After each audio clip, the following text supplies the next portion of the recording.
à tous chers mortels, on se retrouve avec les sorties manga de cette deuxième semaine de juin et encore une fois plein de trucs qui vont nous ruiner. Alors moi en particulier parce que franchement il y a des sorties.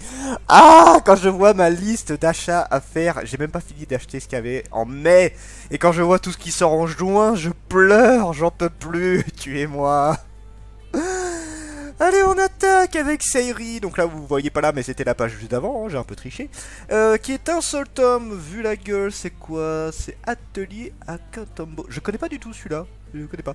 À la suite d'une catastrophe, un jeune homme se retrouve dans un immense manoir garni de livres en tout genre, accompagné de l'androïde nommé Sayri. Ce dernier lui fait alors la lecture des ouvrages dans lesquels son compagnon humain trouve un refuge inespéré. Ok.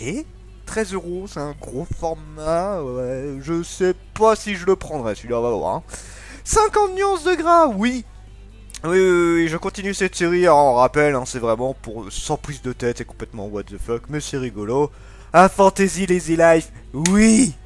Oui, bordel de Dieu, je le lis ce manga, et je vous le conseille, franchement, hein, c'est un isekai, mais qui est juste fabuleux.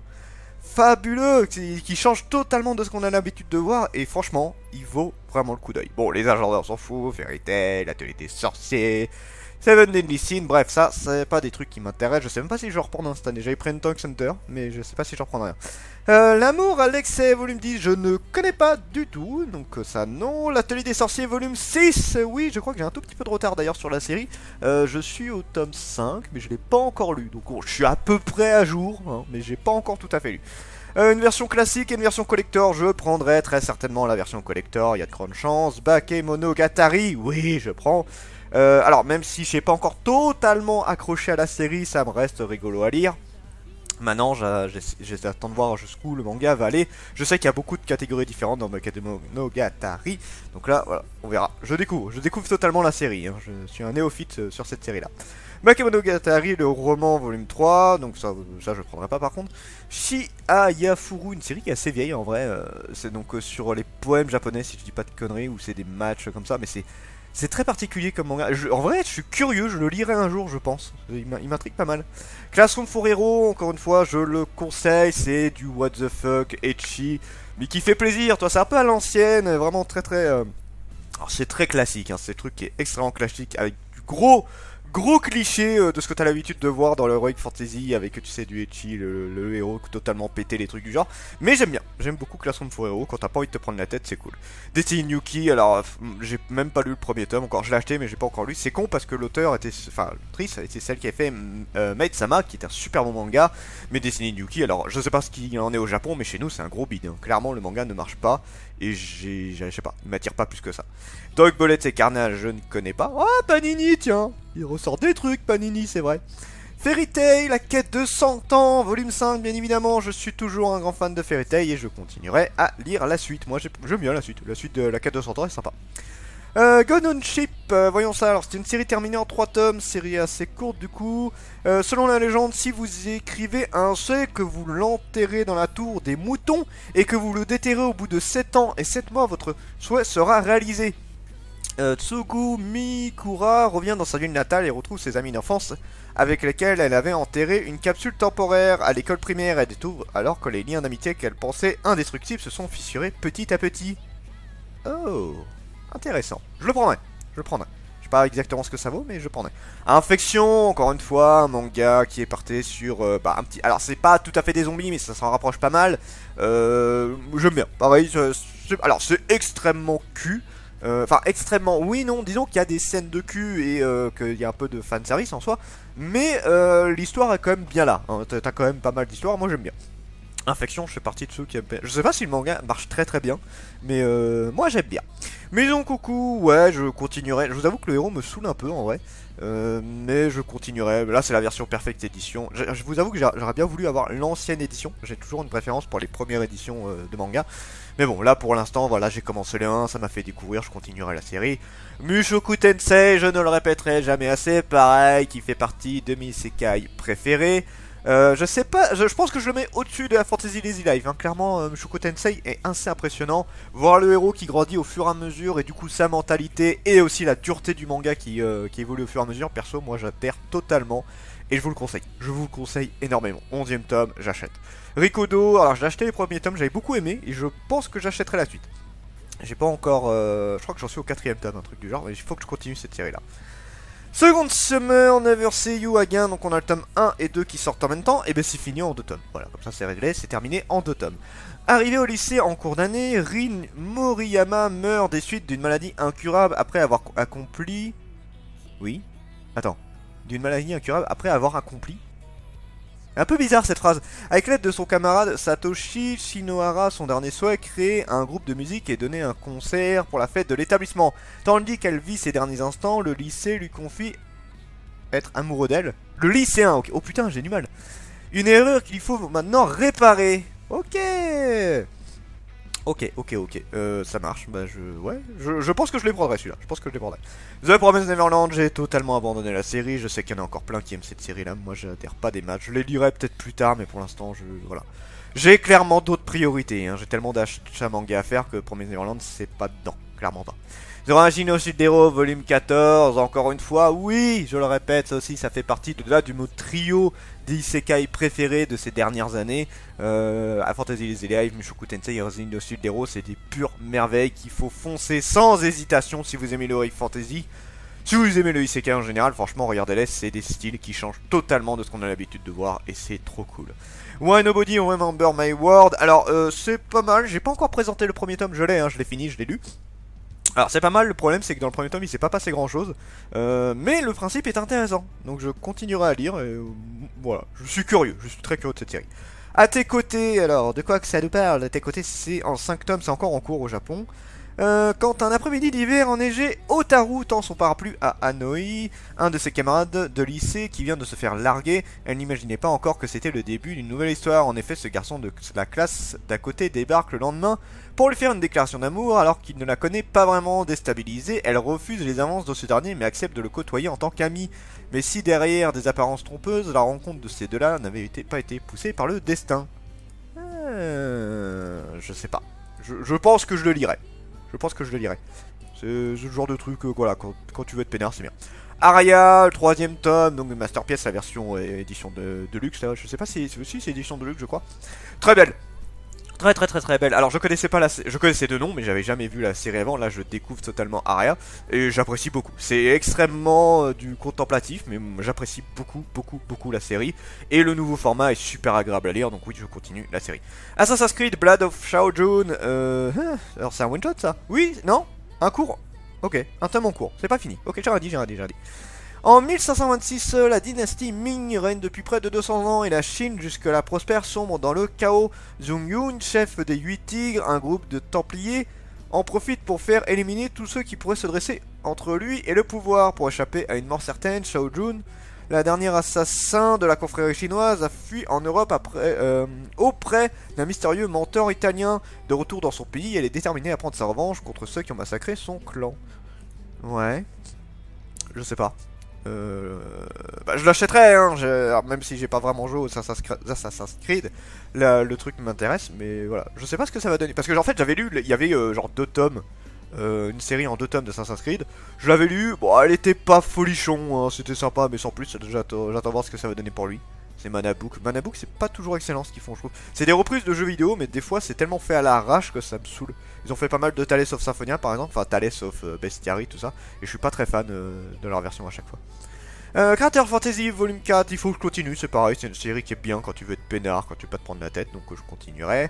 Enfant, elle m'en dit, et le goûter, c'est un truc pour petits, je crois.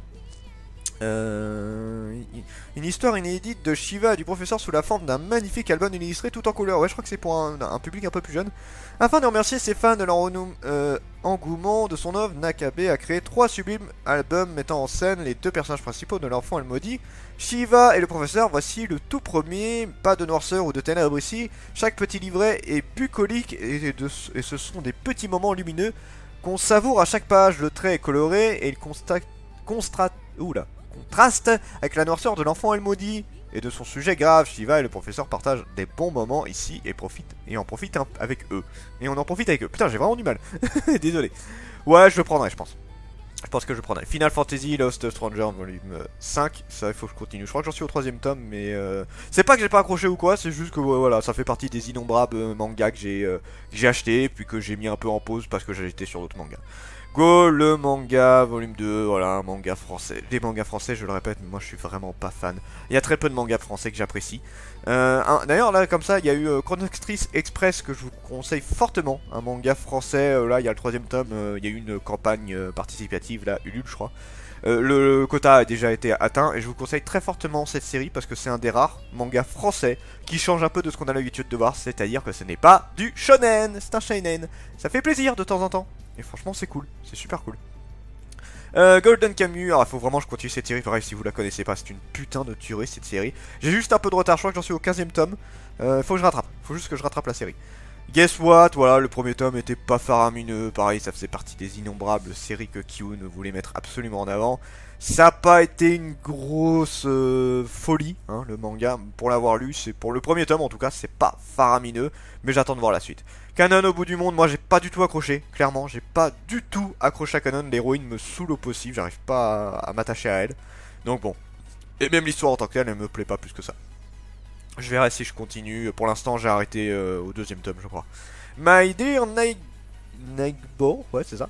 Alors, c'est terminé en un seul tome, c'est un petit format, ok, c'est un one-shot. Lorsqu'elle était petite, Momo a été sauvée d'une mort certaine par Yuki, son voisin. Alors qu'elle tombait du balcon de son appartement, la petite fille a été rattrapée par celui-ci qui était alors lycéen. 10 ans plus tard, Momo est devenue lycéenne, et alors qu'elle recroise la route de son ancien sauveur. Très vite, elle comprend alors qu'elle a des sentiments pour lui, mais ce dernier les acceptera-t-il? Ah bah ma foi, pourquoi pas? On verra. Noble New World Aventure volume 3, ouais. Alors, franchement, je suis très fan de cette série-là. Et je continuerai. Peuple Invisible, je me demande si c'est pas une BD, plutôt. Ouais, attends, je vérifie quand même pour être sûr, mais j'ai l'impression que c'est une BD. Alors, 24,50. Cornelius, en plus, c'est pas un truc que je connais. Ah non, ça a l'air d'être un... Non, ok, c'est un manga. Ok, bon, lisons. Putain, il doit être balèze, ce manga. L'auteur... Attends, ah oui, 336 pages, effectivement, assez balèze. L'auteur s'attache ici à décrire la vie quotidienne du peuple tout en y insuffisant une dimension plus épique à travers des genres aussi variés que les contes japonais traditionnels, la chronique urbaine ou le récit de samouraï. Il décortique l'ambiguïté des rapports humains, mettant à nu les sentiments qui unissent les êtres, les raisons pour lesquelles ils s'attirent et les malentendus qui les séparent. Kusonoki parvient à travers un style limpide à exprimer ce qu'il n'est pas. Ouais, ça je ne le prendrai pas, mais ça reste intéressant. Route N, volume 8, c'est pareil, ça fait partie des séries qu'il faut absolument que je continue, mais que j'ai du retard. The Wise Beast Breast, vous voyez voir, ça c'est encore une fois, je crois, c'est de l'auteur de L'Enfant est maudit, je crois. Caché au milieu de la forêt, la prestigieuse école de magie Wizone accueille les animaux de toute race dotés d'intelligence. En son sein, ils vivent et découvrent même l'amour sous toutes ses formes. Retrouvez une galerie haute en couleurs des créatures anthropomorphes, des plus communes aux plus fantastiques, et le coup de crayon inestimable et réaliste de Nagame, l'auteur de la série best-seller L'Enfant est maudit, et le patron est une copine dans ce singulier recueil BL. Ouais, je pense que je prendrai 8,50€, c'est pas une folie en plus en termes de prix, donc ça va. Je pense que je le prendrai. Voilà, ça c'est bon. Et on arrive quasiment à la fin. Alors, 5 minutes for one, volume 2. Je pense qu'il y a une erreur parce que le tome 1 est sorti cette semaine. Est-ce qu'ils ont vraiment sorti le tome 2 la semaine d'après? Sachant que là je filme le jeudi 4 juin. Oui, je filme un tout petit peu en avance, donc c'est pas impossible qu'il y a quelques changements. Mais voilà, je pense qu'il y a une erreur là-dessus. Asadora, pareil, il faudrait que j'achète le premier tome. J'ai pas encore acheté le premier tome. Je pense que je le ferai. Bloom Into You, volume 5, ça, j'ai pas attaqué, mais je pense... Alors, si, j'ai lu le premier tome, il faudrait que je continue la série. Je pense que ça pourrait me plaire. Là, c'est pas que le premier tome m'a pas plu, c'est juste que voilà, je l'ai lu, et puis voilà, c'est tout. Dragon Metropolis, c'est pareil, j'en avais entendu parler. Oh, fini en 5 tomes seulement. Oh, ça va me saouler, ça. Fini en 5 tomes. La dynastie des dragons, un pays ancien avec une longue et profonde histoire, devient de plus en plus prospère grâce à l'invention de la machine à mouvement perpétuel. A l'instar d'une locomotive, la machine Neverending guide la ville dans sa quête de changement et d'innovation. Ok, je sais pas ce que ça vaut, Mais en 5 tomes, ça me fait chier, clairement, ça me fait très très chier. Fire Force, pareil, j'ai du retard, faut que je termine la série. Gintama, je n'ai jamais attaqué 61 tomes, putain la série est tellement énorme. Je sais pas, alors je sais qu'il y a quand même des fans hein, de Gintama, mais je sais pas ce qu'il en est maintenant, parce que ça fait un petit moment que la série, on n'en parle plus des masses. Je sais pas ce qu'il en est. Après, je sais qu'en magasin perso, ça se vendait pas de fou, mais bon, écoute. Koro Quest, donc voilà, ça c'était un petit spin-off de Assassin's Classroom, j'arrive plus à parler, excusez-moi. Je ne le lis pas, d'ailleurs faut que je finisse d'acheter la série Assassin's Creed. Assassination Classroom. Ça y est, j'ai réussi à le dire en une fois. Yes. Voilà, j'ai vu tout l'animé. J'ai pas encore vu tout le manga par contre. Mais bon, je sais qu'il y a quelques différences. Je sais, la fin est la même, je crois. Love Be Love, Love Be Love Left, volume 10. Ça, je ne lis pas. Une petite amie trop parfait, volume 3. Oui, je continue cette série. C'est rigolo. Voilà, c'est sympa. Spoken Parade. Alors, je suis extrêmement deg pour cette série parce que c'est l'auteur de Dead Man Wonderland, une série qui est exceptionnelle. Clairement, hein, la série est vraiment géniale. Et Spoken Parade, ben, j'accroche pas du tout. Clairement, c'est très... Je sais pas, je suis vraiment pas dans le délire et je me suis fait très chier. Et ça fait partie des innombrables séries où tu sais l'auteur est extrêmement connu. Et tu veux voir sa nouvelle série parce que tu te dis, ah bah c'est l'auteur, bah c'est un auteur qui a fait une putain de bonne série, une nouvelle série ça va être forcément génial. Eh bah c'est pas toujours le cas, et Spoken Parade, c'est un bon exemple pour moi. Versailles of the Dead, pareil, il y a eu un petit temps entre le tome 2 et 3.